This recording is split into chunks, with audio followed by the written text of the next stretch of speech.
फडणवीस सरकारने महाराष्ट्राच्या ओबीसी समाजासोबत धोकाधडी केली, त्याचा एक पुरावा मी या निमित्तानं आपल्या माध्यमाच्या माध्यमातून राज्य सरकार आणि राज्याच्या जनतेला सांगू इच्छितो।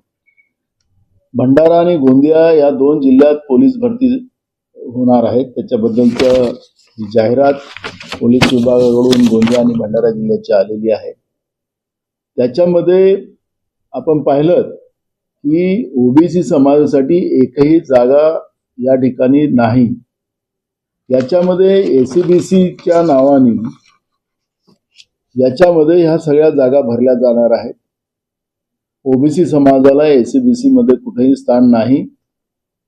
आणि जे वारंवार फडणवीस सरकार सांगते की आम्ही ओबीसीच्या पाठीशी आहोत, तर ओबीसीच्या मुलामुलींच्या नोकऱ्यांतले अधिकार, शिक्षणातले अधिकार कसे हिसकावून घेतले जात आहे याचं हे सर्वात मोठं उदाहरण आपल्या सगळ्यांच्या समोर मी या ठिकाणी मांडतो आहे।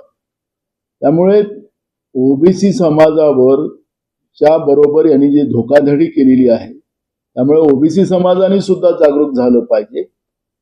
या लोकांना ओबीसी हा फक्त मतासाठी पाहिजे भाजपला, पण ओबीसीना मग तो शेतकरी आहे तर त्याला तारीख पे तारीख द्यायची, त्यांना कर्जमाफीची घोषणा करायची पण त्याला कर्ज द्यायचं नाही, त्याच्यावर तारीख पर तारीख करायची।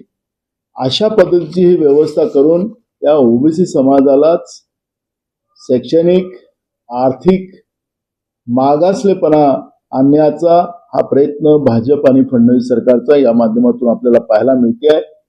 आणि त्याच्यामुळे तातडीनं भंडारा गोंदिया किंवा महाराष्ट्रामध्ये ज्या काही आता नोकर भरती केल्या जातील त्याच्यामध्ये ओबीसीचं एक आरक्षण जे आहे 19%, त्या आरक्षणाचं प्रावधान त्या ठिकाणी असावं।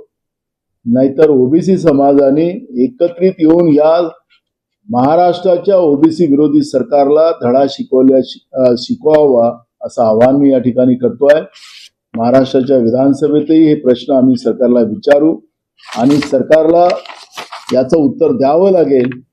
आणि हे कधीही ओबीसी समाजाचे बीजेपी होऊ शकत नाही, अशा पद्धतीचं हे चित्र या ठिकाणी आम्हाला पाहायला मिळालेलं आहे आणि म्हणून आपल्या निर्देशांना आणून दिले।